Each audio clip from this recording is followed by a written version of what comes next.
And I am thrilled to be here, deep in the heart of Texas, where we just opened a beautiful new Louis Vuitton plant.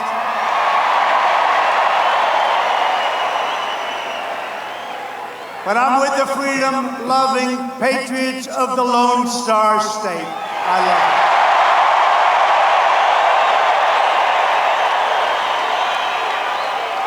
There has never been a better time to be a proud Texan. And there's never been a better time to be a proud American. There never has. Never has.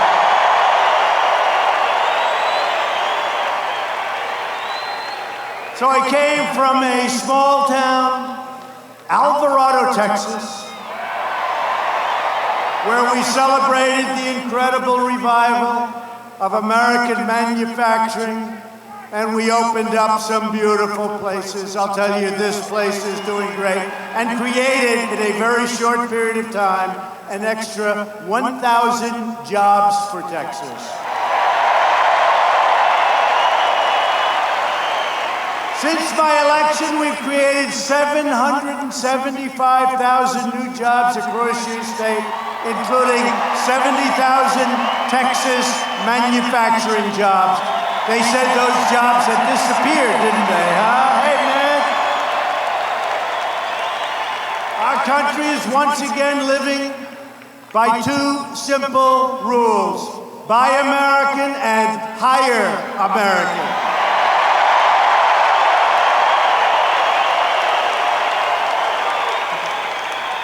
The economy is booming, our people are prospering, our country is thriving, and our nation is stronger than ever before. But the more America achieves, the more hateful and enraged these crazy Democrats become. Crazy. They're crazy. They're crazy. At stake in this fight is the survival of American democracy itself. Don't kid yourself. That's what they want. They are destroying this country, but we will never let it happen, not even close. For 3 straight years, radical Democrats have been trying to overthrow the results of a great, great election. Maybe the greatest election in the history of our country. And they want to oppose an extreme agenda. They cannot pass it, and they cannot win it at the ballot box. They're not going to win. They're not even going to. They won't come close in 2020. They know it. They know it. They're not going to win it.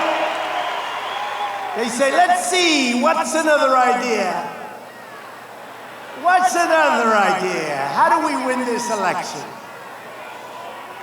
You know, I really don't believe anymore that they love our country. I don't believe it.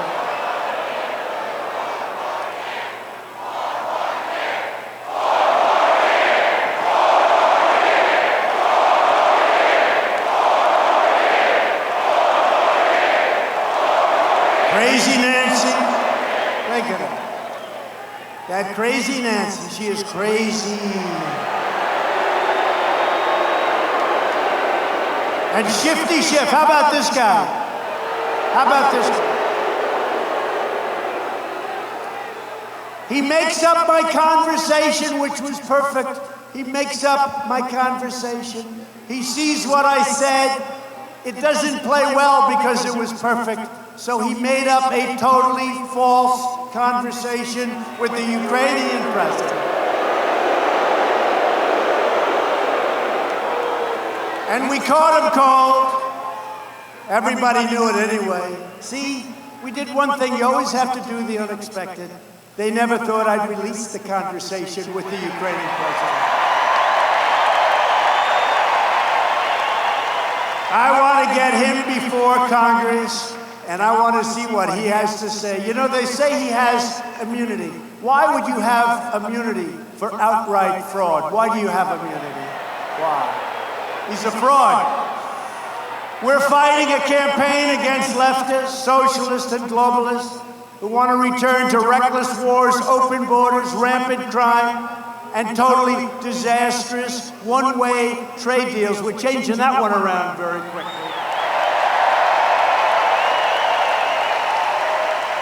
They believe America is the world's piggy bank and that your tax dollars should subsidize the economy, military, and defense of every other nation in the world but our own. It's not happening anymore. Our political opposition made its fortune selling out our nation and its citizens, and you know that's what's been happening, and that's why 2016 was so important, and that's why 2020, I can never say it's more important, but you know, it's like the roots of a tree. You plant a baby tree, it's got to catch. Get that extra time. We'll have more tax cuts. We'll have even, I'll tell you what, we have rebuilt our military. What we've done has never been done before.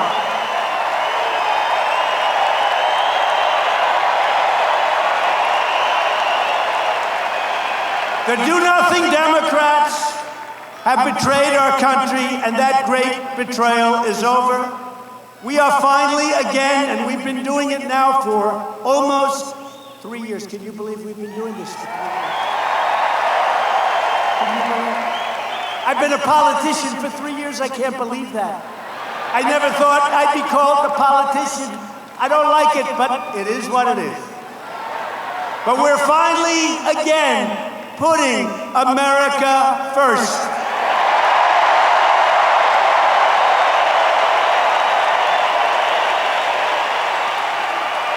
The radical Democrats want to destroy America as we know it. They want to indoctrinate our children and teach them that America is a sinful, wicked nation. You see that happening all the time. And I know it from personal experience. What they want to teach your kids, not good. They come home, Mommy, Daddy, this is what I learned. And you're going, oh, no, don't tell me. Let's get them into another school fast. They want to disarm law-abiding citizens. They want to take your guns away. And they want to install far-left judges to shred our Constitution. It's not happening. They want to tear down symbols of faith and drive Christians and religious believers from the public square. They want to silence your voices on social media, and they want the government to censor, muzzle, and shut down conservative voices. You know that.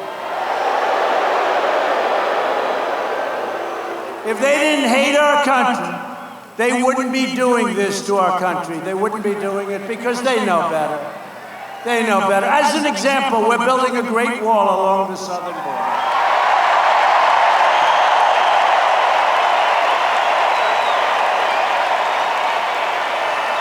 And it's going up rapidly. Going up.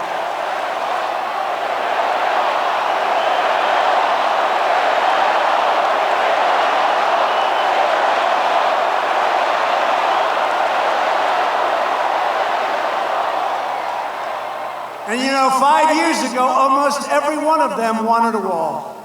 Until I came along and I said, we're going to build a great wall, because they could never get it done. And then they stopped the funding. They made it almost impossible. Few people would have been able to do what we did. But we got it from here, and we got it from there, and we got it from all over the place.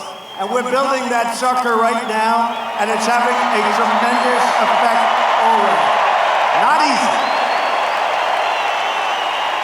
Highest level, everything we said it would be. It's moving rapidly. Although the fake news back there, they don't want to talk about it. They don't want to talk about it.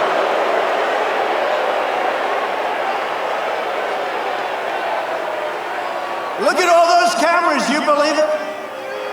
Look at all those red lights. Don't worry, I won't say anything bad about your network. Because a lot of times I get ready to do a number of these phony networks, and you see those red lights go off, off, off, off. They don't want their viewers to see it, but that's okay. I'm not going to say it tonight. I'm going to say you're legitimate media. I don't actually mean that. But you look at that. But look at all those cameras. That's like the Academy Awards used to be before it failed. You know why it failed? You know why it failed? Because they came after us. That's why it failed.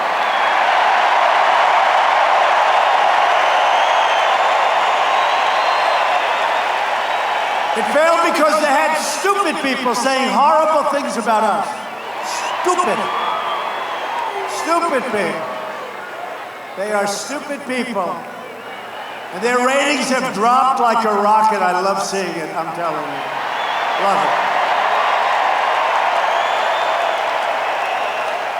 But no matter how hard they try, they will fail because the people of Texas and the people of America will never surrender our freedom to those people right there.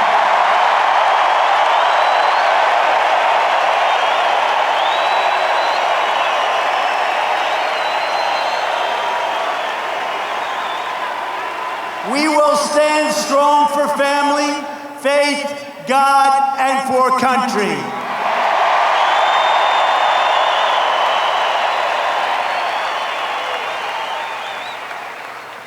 Last week, a very dumb Democrat candidate for president, that's the end of him in this state, pledged to revoke the tax-exempt status of many churches and religious charities.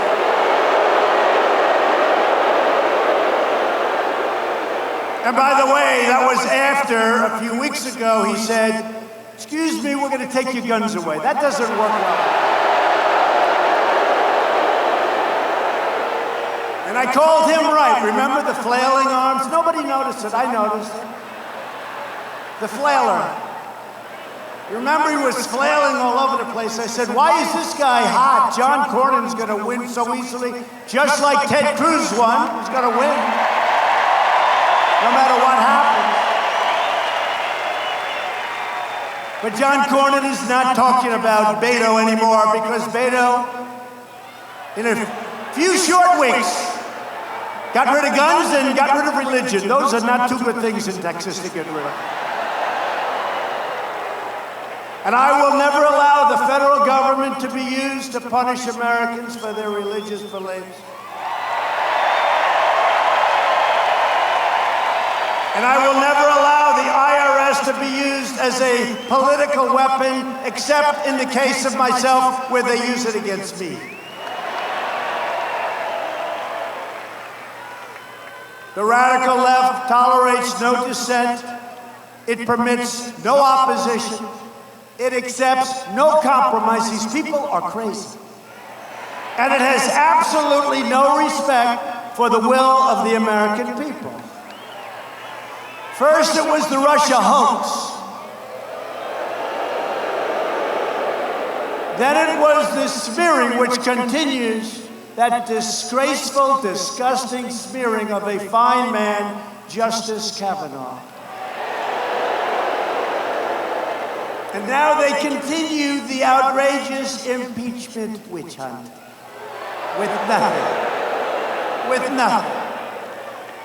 They come after me, but what they're really doing is they're coming after the Republican Party, and what they're really doing is they're coming after and fighting you, and we never lose.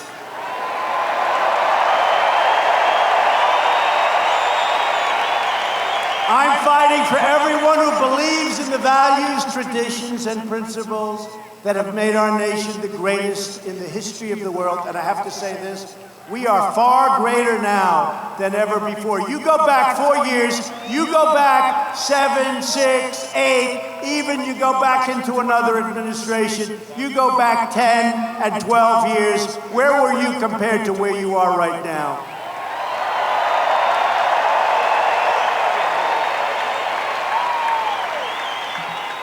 So we must hold the Democrats accountable for their lies and their corruption. They are corrupt people.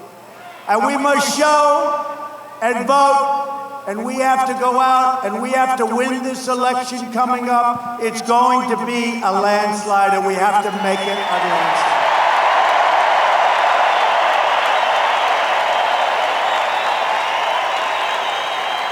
Today's do-nothing Democrats, they don't do anything. Where's the USMCA? Everybody wants it. The Democrats even want it. And Crazy Nancy won't let anybody vote on it. She's nuts. Today's Democrats believe anyone who opposes them must be crushed. It's not just like, let's win. You know, I have to say this. The Republicans, and I'm not sure I like this because my life hasn't been this way, but the Republicans play a much softer game. They really do. When all of our stars, and we have great stars, when they went to our Speaker of the House at the time, and they asked for subpoenas. Oh, let's take it easy. Let's take, okay. I mean, I get that too. She hands them out like it's cookies. Here, subpoena. I heard a commentator who happens to be standing right there the other day, doesn't like us at all, but said, I've never seen anyone hand out so many subpoenas. I have people getting subpoenas I never heard of. I said, who are those people? Never saw anything like it. It's a disgrace what they're doing to our country.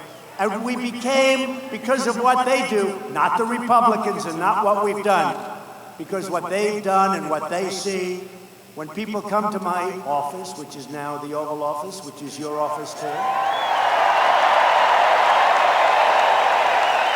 presidents, prime ministers, kings, queens, I hate to say it sometimes, dictators, they just don't like to go by that title. They say, sir, congratulations, sir, on what you've done. Congratulations on what you've done. It's incredible. Your economy is the greatest on earth. And let me tell you, if my crooked opponent would have won the election, right now, China would be by far the #1 nation from an economic standpoint in the world. We've gone up trillions of dollars. They've gone down trillions of dollars.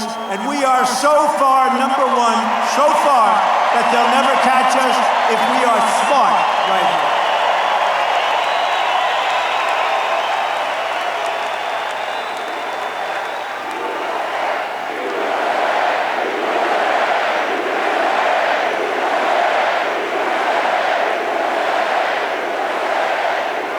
But the do-nothing Democrats believe anyone who opposes them has to be crushed. They don't want to just beat them. They don't want to just beat them. These are sick people. They want to crush these people. The anger, the hatred. And that any lie or crime or corruption is justified. So Schiff gets up and makes up my statement. He makes it up 100%. And then he said, he didn't speak to the whistleblower. No, we didn't see the whistleblower. And what about the whistleblower? The whistleblower got it all wrong. Who's the whistleblower? Who's the whistleblower? Who is the whistleblower? We have to know.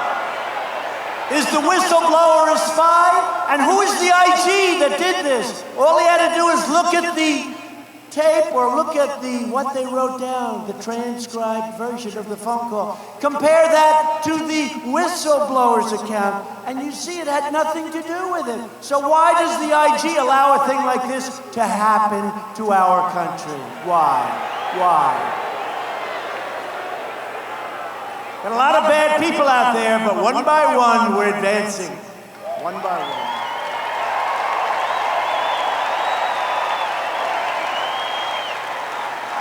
Just look at the terrible foreign corruption of the Bidens.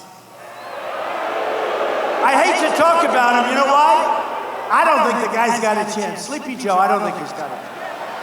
I don't see it. I don't know. I've got these great, brilliant senators over here. I have all these congressmen over here. Fellas, I don't think he has a chance. I'd like him to. I'd like him to. You know, I thought Pocahontas was gone, left in embers. You got to give her credit. Those embers, they kept going. Now it looks like she's doing better. But I don't think Joe has a chance. But did you see the other night where CNN, in a totally unsubstantiated statement, the president said this about you. We're so sorry he said that. His son walked out with $1.5 billion from China. These were not the same Chinese people I just dealt with, I will tell you that. But Joe Biden was in charge of Ukraine policy while his son, with absolutely no energy experience, just got thrown out of the Navy like a dog, was paid massive sums of money by a Ukrainian energy company. You know what that's called? It's called a payoff, folks. He didn't know energy at all, knew nothing about energy. They hired him, paying him massive amounts of money, much more than the $50,000 a month you heard about. That's a lot. That's a lot. But much more. Joe Biden made them go out and fire the prosecutor on tape. But they don't want to show the tape. I had to put it up on my social media site. They don't want to show the tape where he was bragging. They're not going to get this money unless they get rid. And boo, they got rid of the prosecutor. He was investigating the son and the son's company, got rid of him. Now that's what you call quid pro quo. While these charges are totally unsubstantiated, these are the fake newsers out there. And then Biden flew, think of it. He goes into a tough place. We just made such a great deal with China. Just think of this. My guy said, if we could get 20 billion in agricultural product, that would be good. The most China ever did was 16 billion for our farmers. Okay, we're just talking about the farmers. We did banking, we did everything. But we're talking about them. The most they ever did was 20 billion of product from our farmers, our great farmers, our patriot farmers, our farmers that never left us even though they were being targeted by China. They never left me.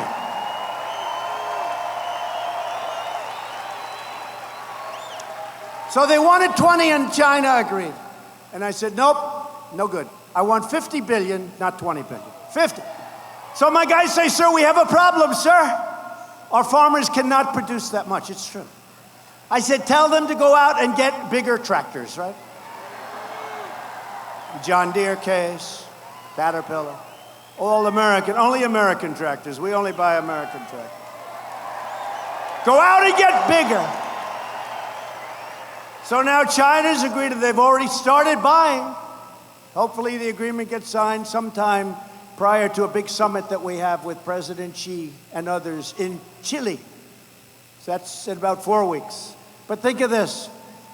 They said, sir, they can't produce $50 billion. I said, I want the farmers to tell me. Remember the story about winning? We're going to win so much. We're going to the White House. We're going to tell the president, sir, we just can't stand winning. The state of Texas, John Cornyn and Ted Cruz, they're going to come into my office. Sir, we just can't stand this winning in Texas anymore. It's too much. We can't handle it. Well, that's what I want from the farmers. I want the farmers to say, sir, we just can't produce that much product. We can't do it, sir. And I'm going to say, yes, you can. And they're going to say, no, we can't. I'm going to say, yes, you can. And they're going to go out and they're going to take in 50 billion from China as opposed to 20. That's what's going to happen. That's what's going to happen. But they were great. They stuck with us through thick and thin. Now it's really working out for a lot of different groups. And in the meantime, we've taken in tens of billions of dollars of tariffs, and China's eaten the cost because they devalued their currency and they put money out. Tens of billions of dollars. It's cost us nothing. Billions and billions and billions. And you know what I did for the farmer? During the lean times, I gave them 16 billion last year and 12 billion the year before. $28 billion altogether came out of the tariffs, and I had a lot of money left over, and nobody complained.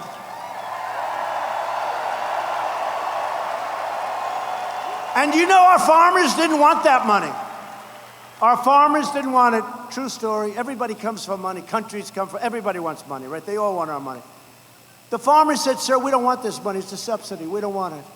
I said, no, it's not a subsidy. You're being targeted unfairly. They said, no, sir, it's a subsidy. This is true. I had 35 farmers in the Oval Office. Incredible people. They didn't want it. They said, sir, just give us a level playing field. So now I gave them a field that's more than level. It's level like this.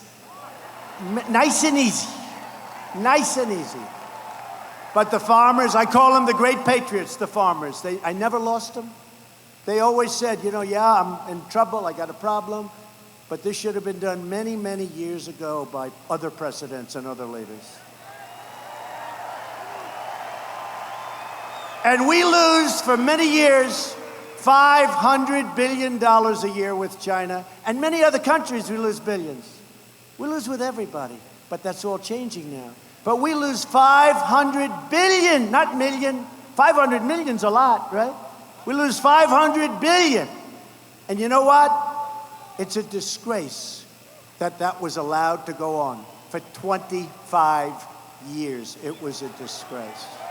Disgrace. But now we're taking in billions of dollars. They've had the worst year they've had in 27 years, and we're having the best year we've ever had, so that's good. That's good.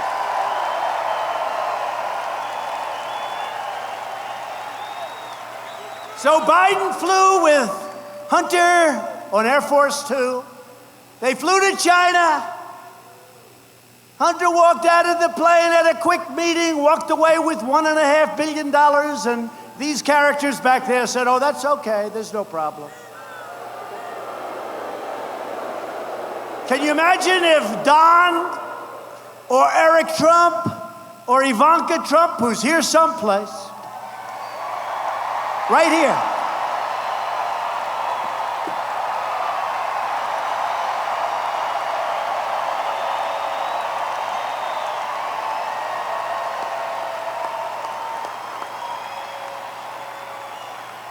and by the way, our great First Lady is home watching this. She said, this is the most exciting thing I've seen in a long time.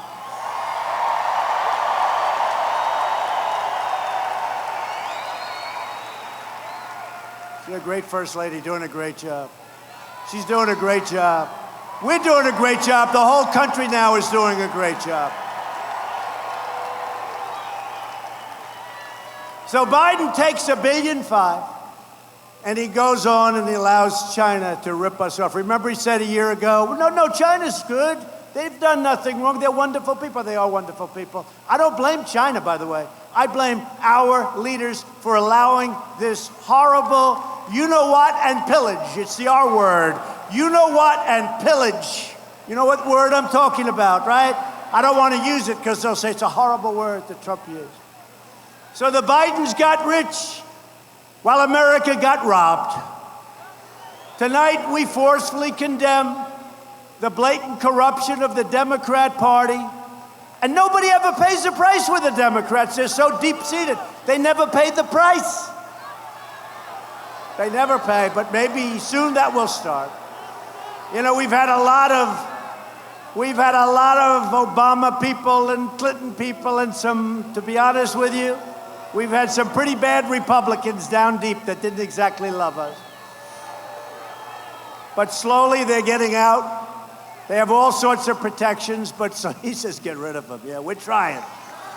Get rid of them. But their partner in the whole thing is the fake news media. That's the problem.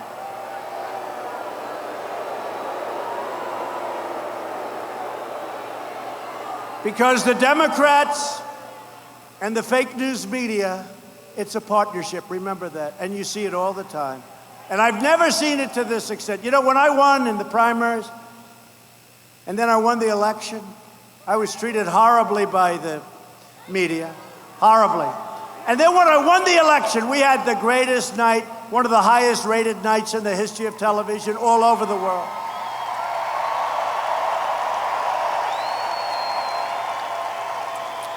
And I won and I said, oh, the great thing. I said to Ivanka, I said to the First Lady, I said to anybody that would listen, I said, listen, this is so great. Finally, we, all of us, we're going to be respected by the media. And you know what happened? They got worse. They're worse now than they ever have been. They're crooked as hell. They're worse now than they've ever been. They're crooked.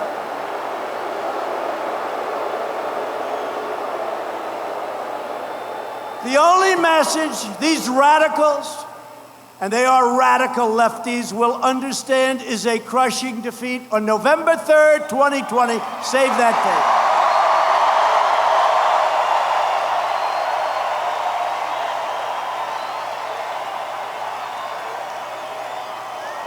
With your help, we will win back the House, we will keep the Senate, and we will keep the White House in numbers like they haven't seen in a long, long time.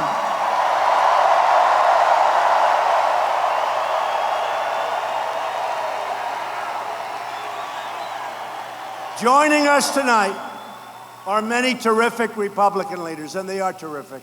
And frankly, if they're not, I'm not going to introduce them, okay? But we have some great leaders, and you have great leaders in Texas. Great leaders. And they love Texas. So a friend of mine, a guy that a lot of people weren't so sure, we had this unbelievable relationship. In fact, when Ted Cruz held a rally in Washington, he said, "Could you come to my rally?" And everybody thought, these people thought, that was strange. They said to me, "Well, when is the fighting between these two? Because we really like each other. When's the fighting going to start?" Right, Ted? They said, "When is the fighting going to start?" And I said, "Don't worry, it'll start. And when it does, it's going to be vicious." And it was vicious. And now we love each other again. He's great. Ted Cruz.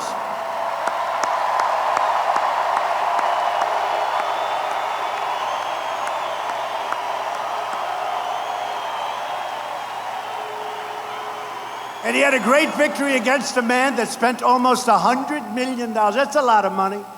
Spent almost $100 million, but that was a great victory. Thank you, Ted. Another man who's currently running against somebody, I kept thinking maybe Beto will jump in because he's at 0 right now.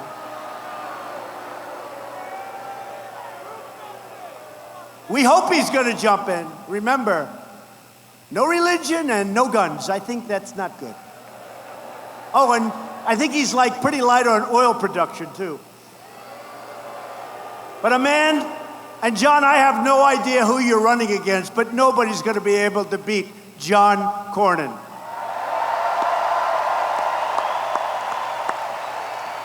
He's a good man. He's a good man. Thank you, John.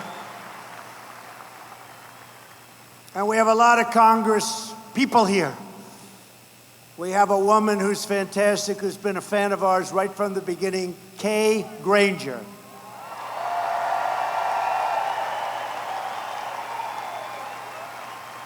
Thank you, Kay. We have a man who's smart as hell, and he is tough, and he is mean and nasty, but he loves this state, and he's only mean and nasty because he wants to defend you and me and all of the horrible things that we all go through. Louis Gohmert.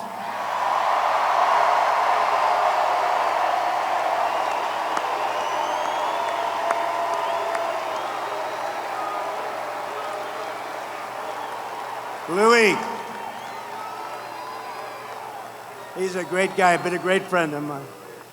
I'll tell you once we got him on board, he wouldn't leave us no matter what. And he had Mueller and everybody figured out long before anybody else had it figured out, right, Louis? A person who's been an incredible ally, again, loves your state, Randy Weber. Thank you, Randy. Great job. Thank you. One of the best lawyers you'll ever find. He's slick, he's smooth, but boy, he's loyal, he's talented, and he's got them all buffaloed because they're not as good as him, John Ratcliffe. Thank you, John. A man I saw on television last night defending me, brilliantly defending me. I actually don't like doing this usually, but I tweeted out, I said, "Thank you very much, Brian Babin. That was a great defense. I appreciate it." Thank you, Brian. That was great last night. See, I put a tweet out because it's easier than making a phone call and talking for a half hour. Thanks, Brian. I just said, thanks. And you know what? He'd rather have that too, actually, right? And Lance Gooden, special person, Lance Gooden. Thank you, Lance. Thank you, Lance. And Lance was one of 60 people that stuck in there. He was unbelievable. and Ron Wright. Thank you, Ron. Great job. Great job. These are great people. These are great people, along with Republican Party chairs and all of these total winners. Here's one, Ronna McDaniel. I'll tell you what. You know, Ronna was the head of Michigan. Michigan hadn't been won by a Republican for decades, and it was tough. They all said you couldn't win Michigan. I said, why? We're getting these massive crowds, why? And she was in charge of Michigan. And I said, I want you to do me a favor, find out who this woman is. She's driving me crazy. She calls me just one more trip, sir. One more trip. Who is she? Who is she? And it was Ronna. And we won the state of Michigan. We won. And when it came time to picking somebody to head the RNC, Republican National Committee, I said, what about that woman that drove me crazy from Michigan? And it was Ronna, and she's done a fantastic job. Thank you. Thank you, Ronna. Thank you. She's fantastic. And a great governor from your state. He's a great, great man. And a friend of mine. And together with your Lieutenant Governor, Dan Patrick, I mean, you had a hurricane 2 years ago now. They still keep calling me for money. Sir, could you give us another one? The governor called up. Dan was there. You know, thank you for being so generous to Texas, sir. The hurricane, it was a big one. It was a bad one. A lot of water dump. I think the biggest dump of what, remember, kept going in and out, in and out. Our Coast Guard saved 16,000 lives. Thank you. But it kept going in and out. Water, water. And finally, I get a call. I paid billions and billions of dollars to the state. Like numbers, my people are driving me crazy. I get a call from the governor, and Dan is there. Where's Dan? Is he here? Where's Dan? Dan. Dan Patrick. And the two of them called me. And then I had Ted Cruz on my back. And I had John Cornyn on my back, and I had the congressman calling, and it was brutal. It wasn't even fair. And they said, sir, thank you for being so generous on the hurricane. They made a fortune. You made a fortune on the hurricane. Thank you for being so generous, sir. Sir, we want one more small request. Just a small, it's not much, and we appreciate you listening to us. We want to build a dam in the ocean so that if we ever have another hurricane, sir, the water won't be able to come in to Houston and all of the areas that it came into, sir. Do you think we could do it? I said, how much? It's only $10 billion. $10 billion! Right, Ted? Right? $10 billion they wanted, 10. And you know the way they sell it. And it's so good, they're salesmen, they're incredible salesmen. They say, it's only $10 billion, I'm supposed to be happy. Oh, let's see, could we give Texas an extra $10 billion for some crazy thing that may work and it may not, right? No, they're great people. They love your state. RNC co-chairman Tommy Hicks, a real friend of ours. Thank you, Tommy. And our great campaign manager, the most sophisticated man with a computer you've ever seen. Remember, they used to say with Hillary, her campaign is so sophisticated. Then after she lost, they said Trump's campaign was so sophisticated. And remember, she spent like 6 times more on this stuff than we did. You know, in the old days, my father taught me, if you can spend less, that's a good thing, not a bad thing, right? My father said, if you can spend less. So we spent much less than Hillary. Crooked Hillary. Crooked Hillary. Where are those emails, Hillary? They may find those 33,000 emails. They're looking. They may find those deleted emails. They may find them. Remember the emails that 33,000 emails covering her gym and her daughter's wedding. 33,000, that's a lot of emails for a wedding and working out. But Brad Parscale did a great job. Thank you, Brad.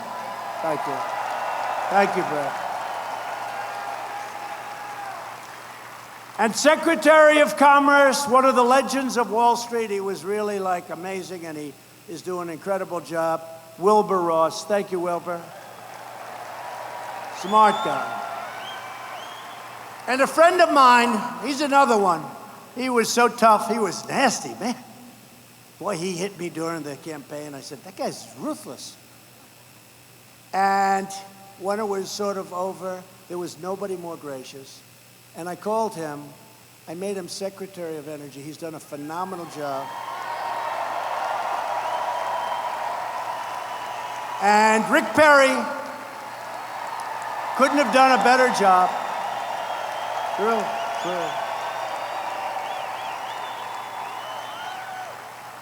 And he's going to be leaving at the end of the year and probably coming back here. Whatever he does, it's going to be successful.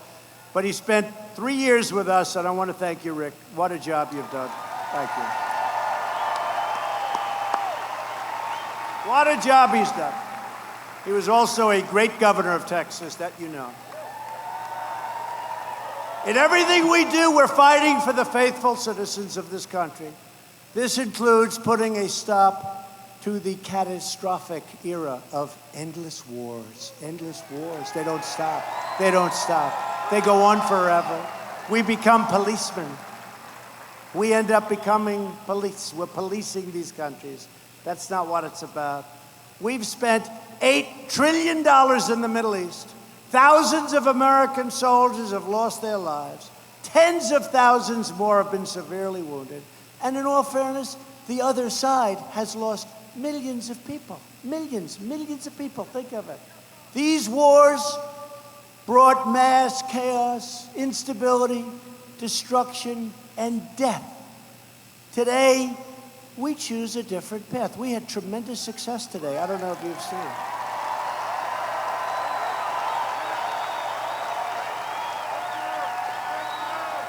Look, we built in the last 3 years, we built the strongest military by far. And I told the story, I was embarrassed to tell it, but now I'll tell. When I first got in, a general told me we could have had a conflict with someone, said, "Sir, we don't have ammunition." And I said, I never want to hear a president, I just never want to hear somebody have that statement made to them again as President of the United States. We don't have ammunition. Think of how bad. Now we have so much ammunition, we don't know what to do with it.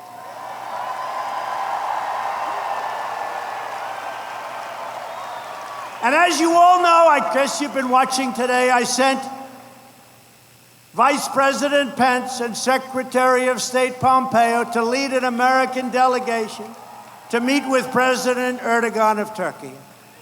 They got there today and it did work.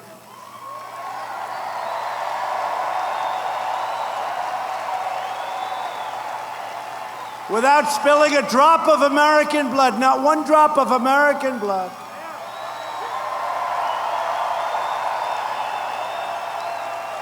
We've all agreed on a pause or a ceasefire in the border region of Syria. And it was unconventional what I did. I said, they're going to have to fight a little while. Sometimes you have to let them fight a little while. Then people find out how tough the fighting is. These guys know right up here. These guys know. Right? Sometimes you have to let them fight. It's like two kids in a lot. You got to let them fight, and then you pull them apart. But it was unconventional. But they fought for a few days, and it was pretty vicious. And the Kurds, who are our friends, and Turkey's our friend. But they fought. It was tougher. I mean, it was nasty. And you couldn't make a deal for 15, think of it, for 15 years, 20 years, they couldn't make a deal. The Kurds didn't want to move. Turkey didn't want to budge. And Turkey was having a lot of bad things happen from this region, in all fairness to Turkey. They were having a lot of bad, but they didn't want. Now all of a sudden they're fighting, and it's not fun having bullets going all over the place. And we went there, and we said, we want to pause. And the Kurds have been terrific. They're going to move back a little bit. We're going to keep ISIS all nice and locked up. Okay? We're going to find more of them.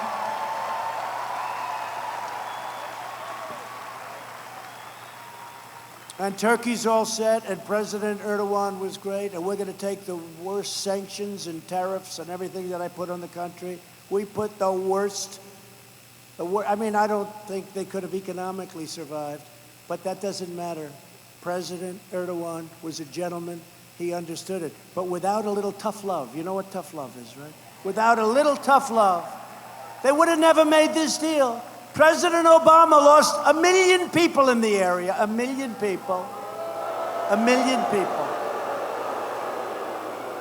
So now we're during a 5-day period. We're going to see if we can get it all finalized, and I think it will be. I think it will be. So Turkey's going to be happy. The Kurds are going to be happy. ISIS is going to be unhappy.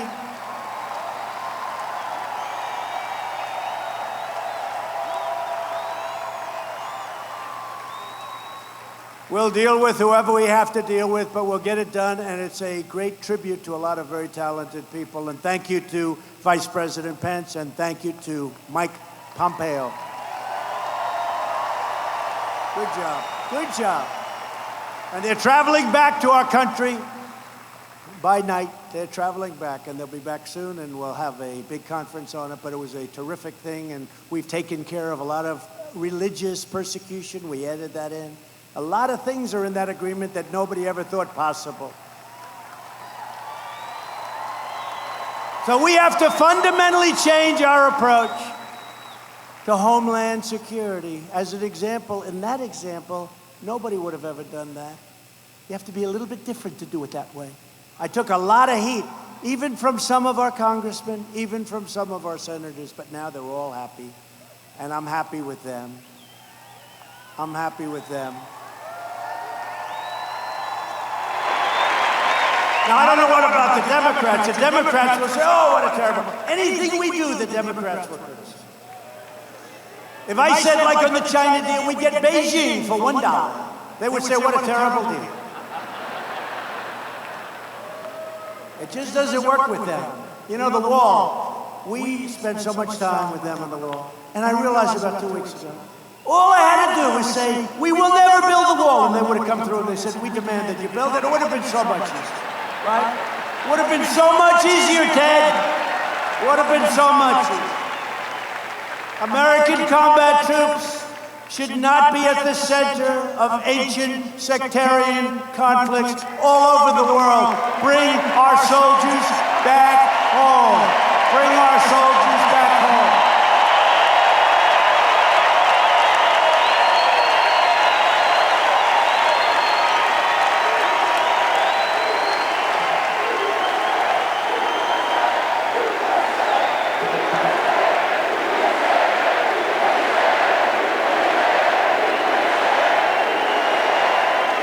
The same people pushing us to fight endless wars overseas want us to open our borders to mass migration from these war-torn and terror-afflicted regions.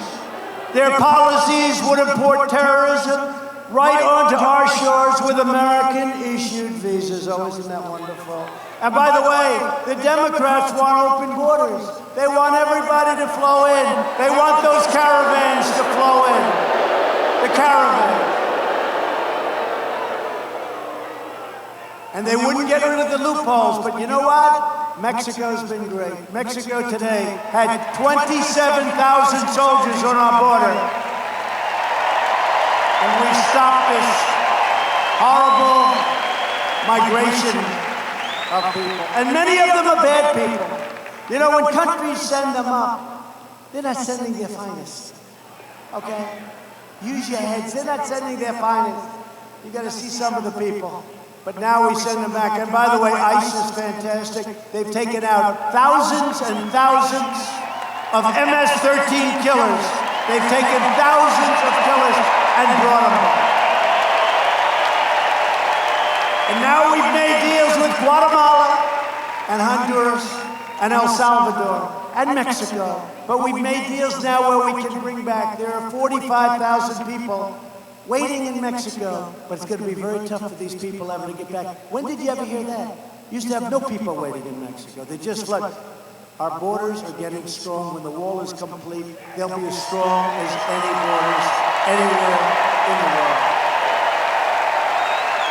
My administration believes in a simple principle. The best way to keep foreign terrorists out of America is deny them, just deny them, admission in the first place. It's really pretty simple. And that is why I have imposed, and we had passed, and we won at the United States Supreme Court a travel ban on some of the world's most dangerous countries and places.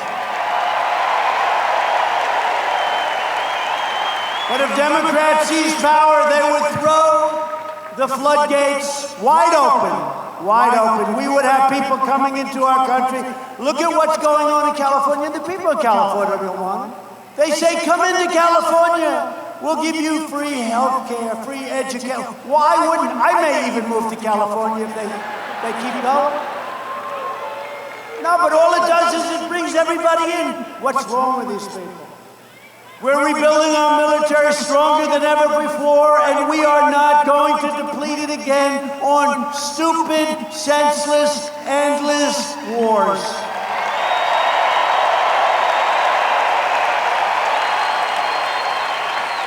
We've invested more than $2.5 trillion restoring our armed forces, and all of it was built in the USA.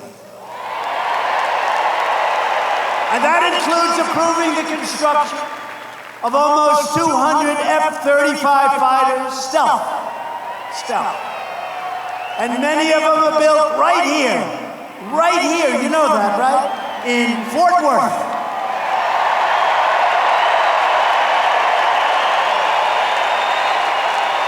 As we restore our security, we're also restoring our prosperity. America is winning again, and America is respected again.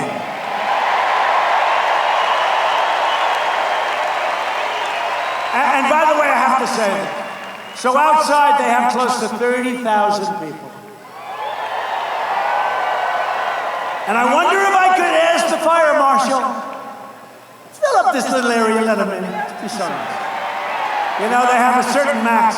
We broke the record tonight.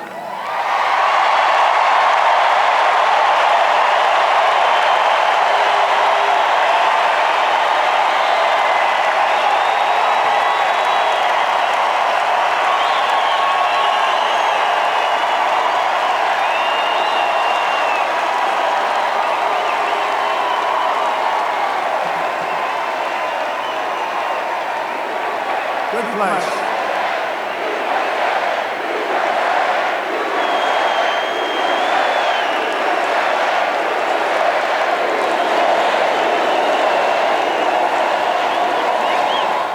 Last month, unemployment reached its lowest level in 51 years. 7 million Americans have been lifted off food stamps since the election. What a great. 1.3 million children have been lifted out of poverty. Think of that. And African American, Hispanic American, and Asian American unemployment rates have reached the lowest levels in history.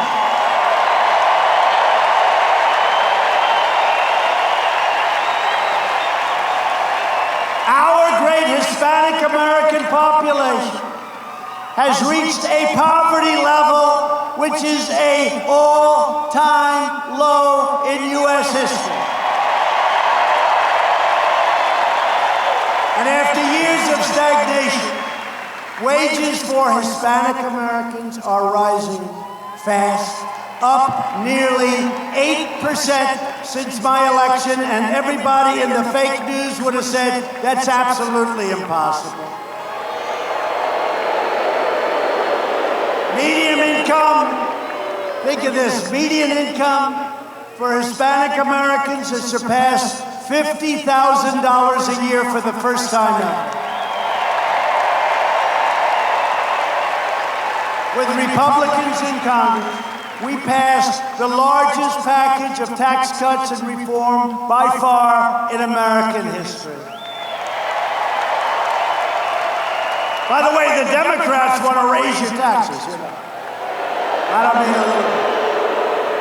I don't mean a little bit. I mean like double them up, triple them up, and it still won't pay for the nonsense they want. We eliminated a record number of regulations, and we ended the war on a thing called American energy, which is very good for Texas.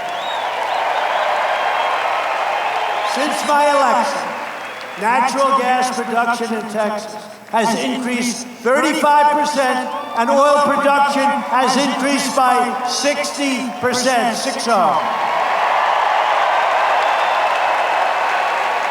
And the United States is now the #1 producer of oil and natural gas anywhere in the world.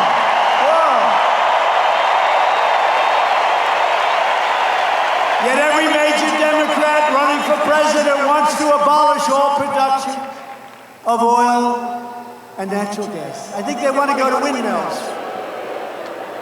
Windmills, you know? Darling, I want to watch Trump speak tonight. We can't, darling. The wind isn't blowing. They want windmills. In other words, they want to annihilate your Texas economy. Can you imagine? No more oil, no more natural. So here we have a few people, right? No guns, no religion, no oil, no natural gas. Abraham Lincoln could not win Texas under those circumstances.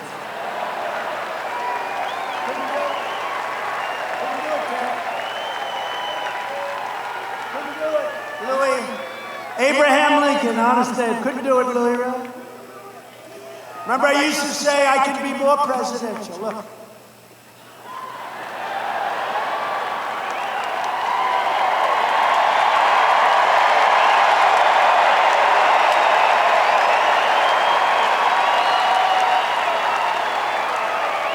I've always said I could be more presidential than any president in history, except for honest Abe Lincoln when he's wearing the hat.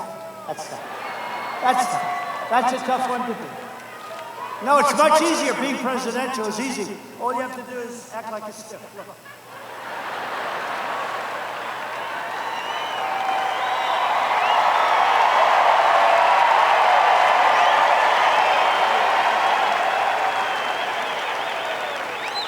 Ladies and gentlemen of Texas, it is a great honor to be with you this evening. And the media would love it, and everybody would be out of here so fast. You wouldn't have come in the first place when you get right down to it. But Democrats will never get that chance because Texas will never give it to them. Texas is not.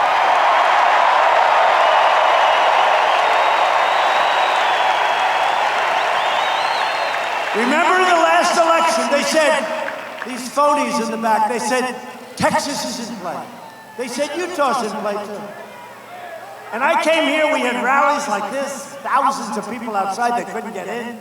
And I said, why is Texas in play? They say, because it's phony, it's suppression. They try and get your hopes down. They're suppressing. This is just like fake news. They said Texas. They said Texas is in play. Ladies and gentlemen, Texas is in play. This is CNN, Texas is in play. President Trump, and I had guys on from Texas and they're wearing cowboy hats. Sid, and a lot of guys. They go, I don't know about you, but I know something about Texas. And Donald Trump is not going to lose Texas, I can tell you that. And Texas is not. We had a lot of guys. Sid. Tough guys. They're on television. I don't know what you're talking about. Texas is not in play. And then that great November, we had that great, great night. And the polls closed at 7 o'clock. And usually they have to take hours, and, you know, sometimes at least, even if it's big, they take a half an hour. The Texas polls are closed, and you know, usually if it's close, it takes hours. And if it's not even just like so close, it takes a long time. So they go, ladies and gentlemen, the polls have closed in the state of Texas. Donald Trump has won the state of Texas.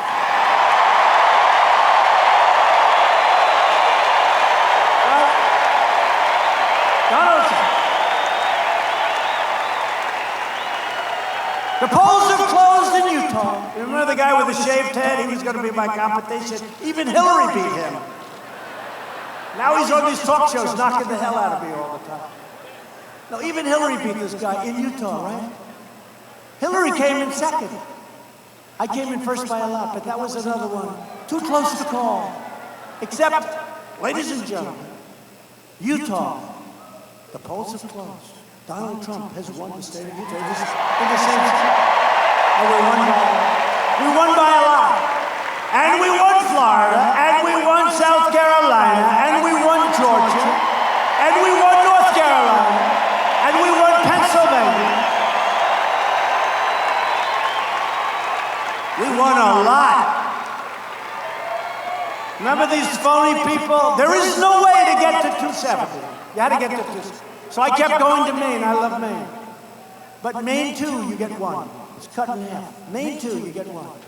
I went there 4 or 5 times. Because they got me up, the phonies, they got me up to 269. Couldn't get to 270. So I went there. I won, by the way. I won Maine 2. I got 1. But I went there. And I went there a lot. That's the beautiful thing about the Electoral College. You go everywhere. You don't just spend it free. And you know, winning the popular vote would be much easier. I'd rather have that. I'd go to 4 states and relax. I went to 21 states.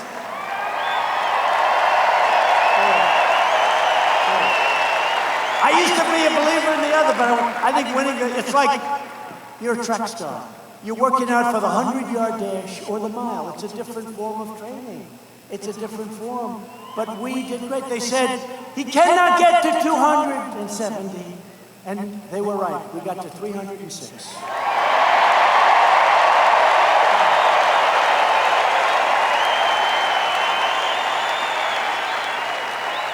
After decades of economic surrender, I have taken historic action to confront China's rampant trading abuses, and we've made great progress. And our relationship with China is fantastic, and great things are happening.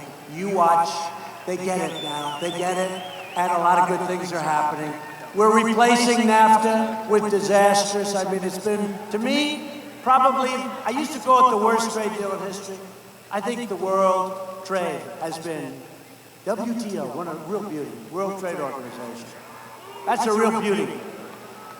They consider China a developing nation, and because you're a developing nation, Ted, right? They consider China to be a developing nation, and because they're developing, they get tremendous, and we wrote them letters. We don't consider them to be a developing nation. We don't consider India to be a developing, because they're ripping us off. And we didn't win any cases at the WTO, and now we just won $7.5 billion of countries, so we're taking it. And we've won a lot of cases lately. We didn't win anything for years, practically.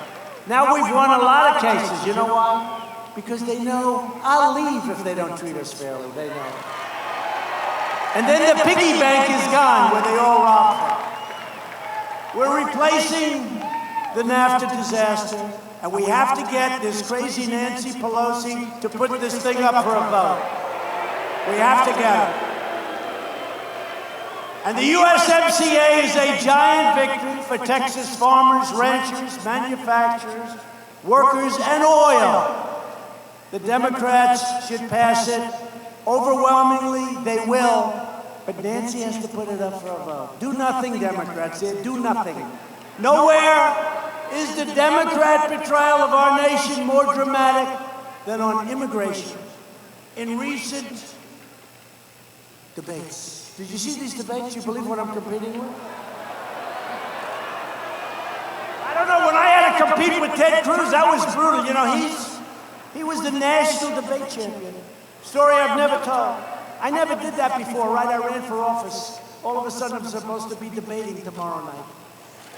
I said, who are these people? The hell, I don't know all of them. I know a lot of them. I contributed to a lot of them. They used to treat me very nice when I contributed to them. Not so nice when I was their opponent. It changed a lot. But I said, let me see. I want to see who are these people. I'm going to a debate. I never debated. My whole life has been a debate, but I never debated like with a podium and this and that. So I said, who are they? And we had 17 people, plus me. We had 18. It was actually not 17, it was 18. Remember? Gilmore. Nobody remembers him. But we had 18 people. I said, who are these people? Are they any good at debating? And I hired a debate coach. And he lasted for about 10 minutes. I said, this guy knows less than I do. He didn't know anything. He didn't know anything. He said, never ever interrupt while they're speaking. I said, okay, coach, put me in, coach. And after a couple of those statements, I mean, you can't beat Ted Cruz if you don't interrupt him. It's impossible. But my first, so let me see the cards, let me see the whole thing. I want to see it. I need help. I'm going to be debating in front of millions of people. And everyone's saying, you think Trump's going to be able to debate professionally? I said, let me see these cards, and all of them, you know, he was president of his class. One guy was a good debater in college. He was this, he was okay. But they give me the first card, Ted Cruz. And it says, National Debate Champion from Princeton. Is that right? And then National Debate Champion from Harvard. I said to my wife, First Lady, potentially, I said, my potential First Lady, I got a problem. I said, some of these guys are okay, they were only president of the class. Almost all of them ran for president of the class. I never did. I like playing baseball better.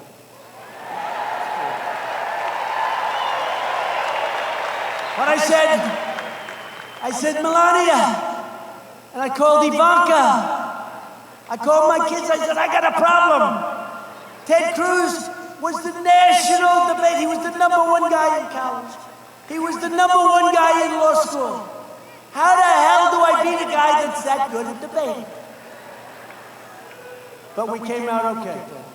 And Ted was tough. Smart as hell.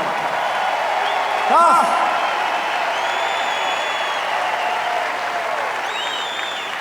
Good man.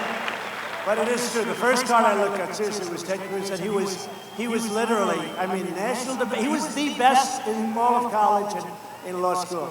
And he's a talented guy. In recent debates, you see these people up there. They're not Ted Cruz, believe me.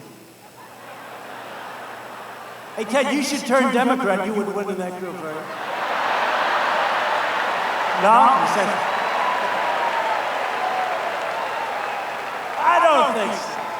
Every single Democrat candidate for president raised their hand in favor of giving free health care to all illegal aliens.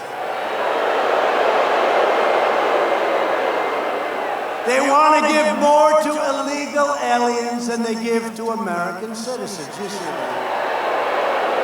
As president, I will never allow the Democrats to take away your health care dollars and give them to people that are in our country illegally. In fact, I just signed an executive action to protect American health care benefits for all American citizens. Among those hardest hit by illegal immigration are millions of illegal immigrants right here in Texas, including millions of patriotic, hardworking Mexican Americans who play by the rules, pay their taxes, follow our laws, and strengthen our communities.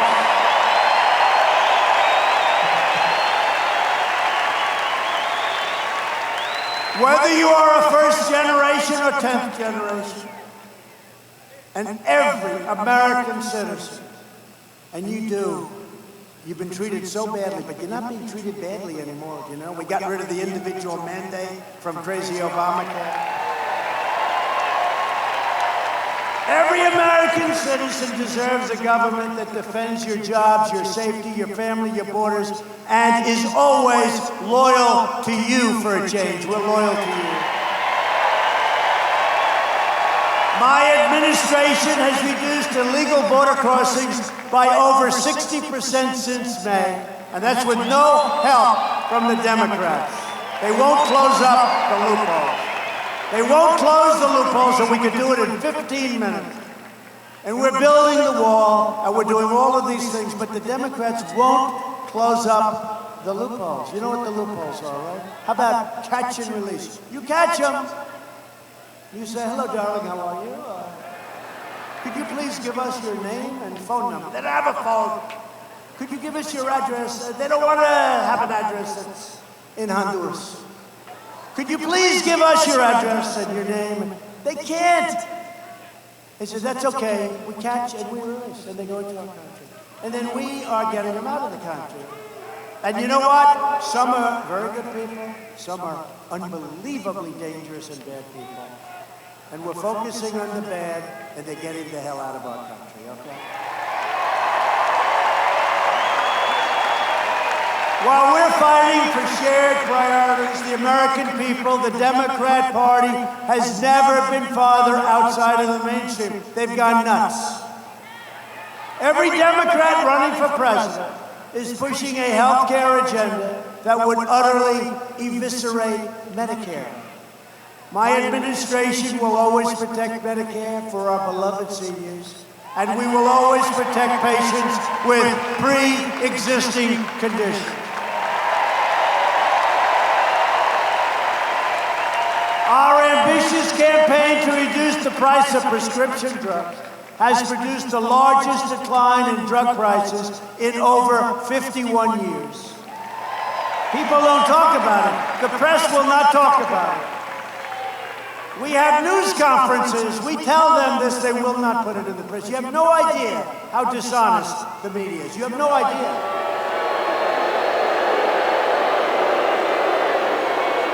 Virtually every top Democrat also now supports late-term abortion, ripping babies straight from the mother's womb, right up until the moment.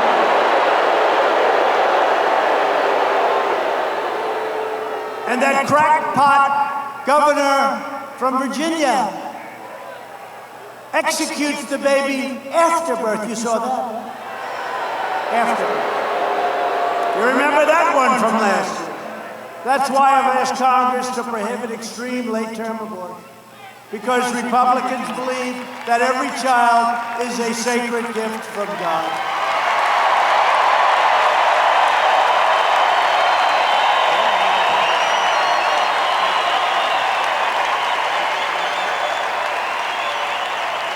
Democrats are now the party of crazy politicians, high taxes, high crime, open borders, late-term abortion, socialism, and blatant corruption. They're corrupt, like Schiff is corrupt. He's corrupt. The Republican Party is the party of the American worker, the American family, and it's the party of the American dream.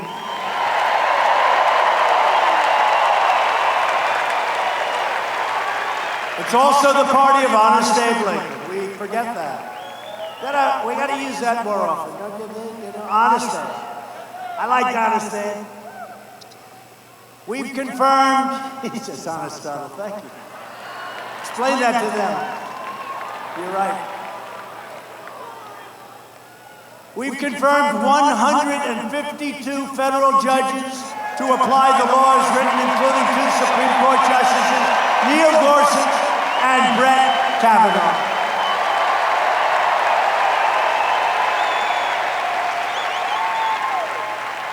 You know, when I got into office, they say the most important thing a president can do, I actually think it's defense.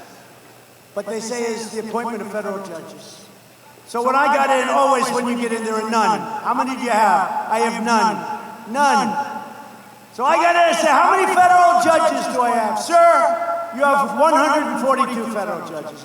You don't understand the question. That's impossible. That would mean that President Obama didn't appoint 142 judges. You get none. Or you're doing a bad job as president because you're representing a different philosophy. Very different. So I came, I said, no, check it again. Then they said 138, then they came back. Actually, sir, the number is 142. We were right the first time. 142 judges.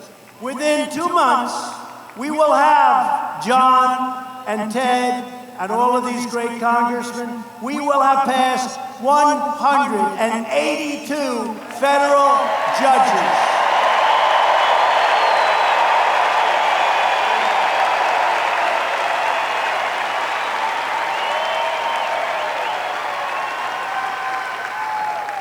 say, Obama, wasn't he such a wonderful president? How are you a wonderful president? How are you a wonderful president when the most important thing you can do, you hand it over to the Republicans, 142? How is that good? I mean, how is that good? If I were a Democrat, I wouldn't be too happy about that number. And we'll have a record number of judges. By the time our term is over in 16 years, maybe 20.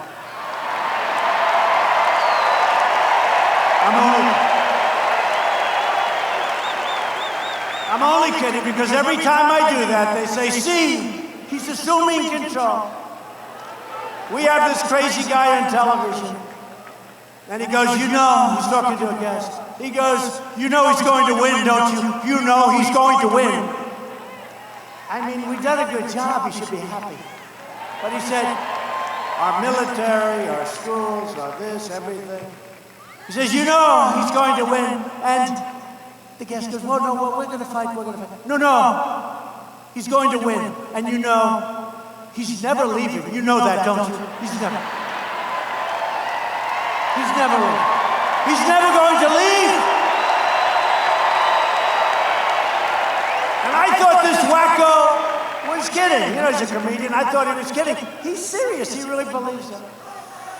We passed for the veterans, VA choice and VA accountability on behalf of those great people.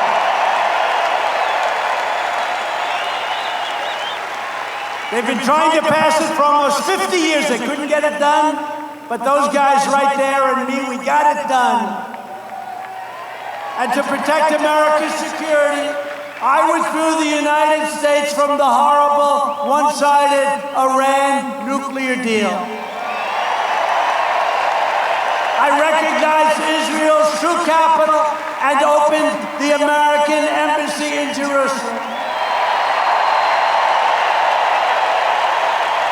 And we also recognized Israeli sovereignty over the Golan Heights. For years you watched as your politicians apologize for America. You've seen it many times. Oh, I'm so sorry. Now you have a president who's standing up for America and standing up for your great state of Texas.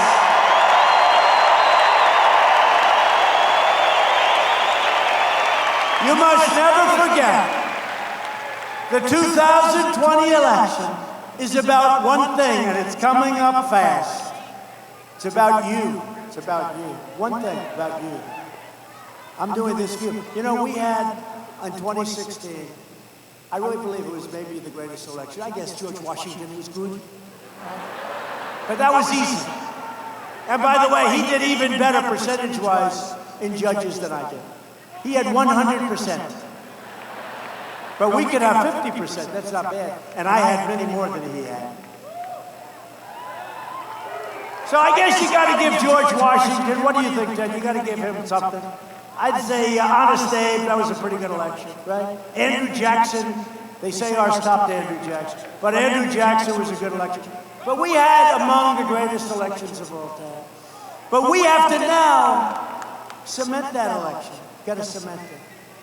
And once we do, it's going to be very hard to take this beautiful experiment apart. It's going to be very hard.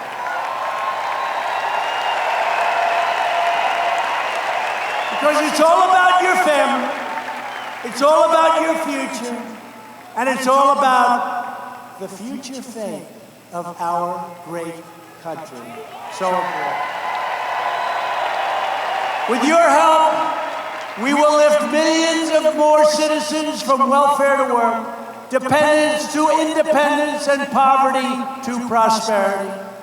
Together, we will elect a Republican Congress to create a safe, modern, fair, and lawful system of immigration.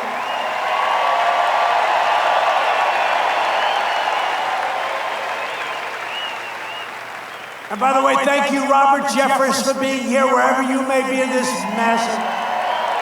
Wherever you are, Robert, where is he? He got up, he started to say, he may not be the greatest person. I said, this is like 4 years ago. I see this guy, what a mouthpiece this guy. And he's a man of God. And he said, he may not be the greatest. He may not be the most perfect Christian. He may not know the Bible as well as some of us. But he's a leader. And I love Donald Trump. I said, who is that guy? I love that guy. Robert Jeff.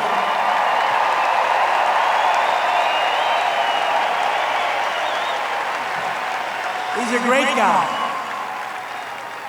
Got a big group of people on Sunday mornings, too, I can tell you. We will enact trade deals that result in more products proudly stamped with those beautiful words, that beautiful phrase, I love it, made in the USA. We will achieve new breakthroughs in science and medicine, finding new cures for childhood cancer, and ending the AIDS epidemic in America in less than 10 years. We're doing that. Who would have believed we could do that? We're doing that. And the previous administration spent no money on that, and we're spending a lot. But think of that. Who would have thought that? We're going to end within 10 years the AIDS epidemic in our country. Who would have thought we'd advance that? We will defend privacy, free speech, free assembly, religious liberty, and the right to keep and bear arms.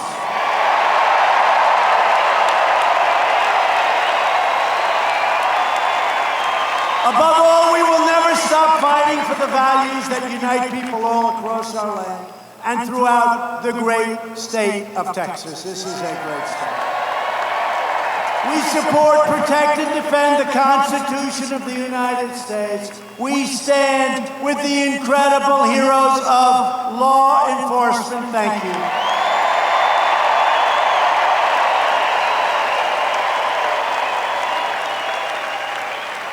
We believe in the dignity of work and the sanctity of life. We believe that faith and family, not government and bureaucracy, are the true bedrocks of our society. We believe in the creeds of self-reliance, personal responsibility, and American independence. We believe that children should be taught to love our country, honor our history, and always respect our great American flag.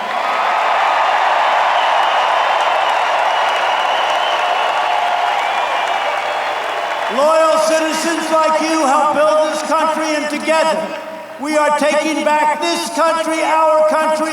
We love our country. We're returning power to you, the American people. That's what we've done.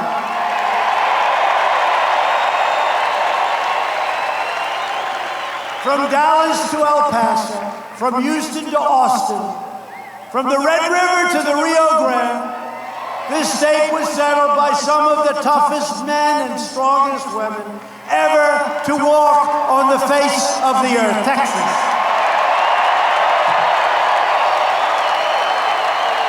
This is the state where William Travis, James Bowie, and Davy Crockett made their last stand at the Alamo.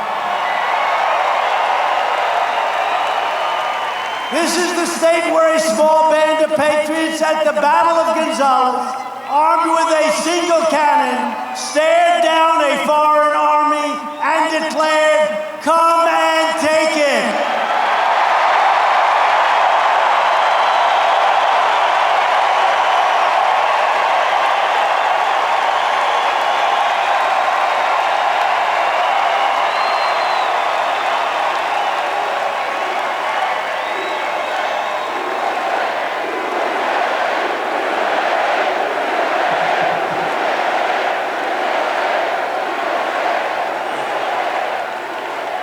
And Texas is the state where generations of farmers, ranchers, pioneers, and oil workers built a life and a home with their own two beautiful hands.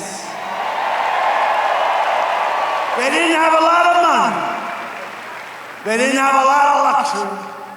But they all had one thing in common. They loved their families, they loved their country, and they loved their God.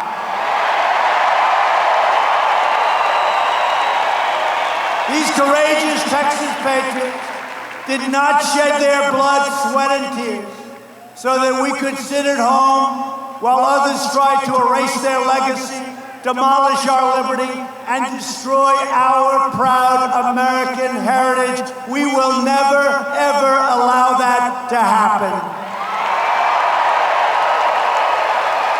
With your help, your devotion, and your drive, we are going to keep on working. We are going to keep on fighting. And we are going to keep on winning, winning, winning. We are one movement, one people, one family, and one glorious nation under God. And together, we will make America wealthy again. We will make America proud again. We will make America strong again. We will make America safe again. And we will make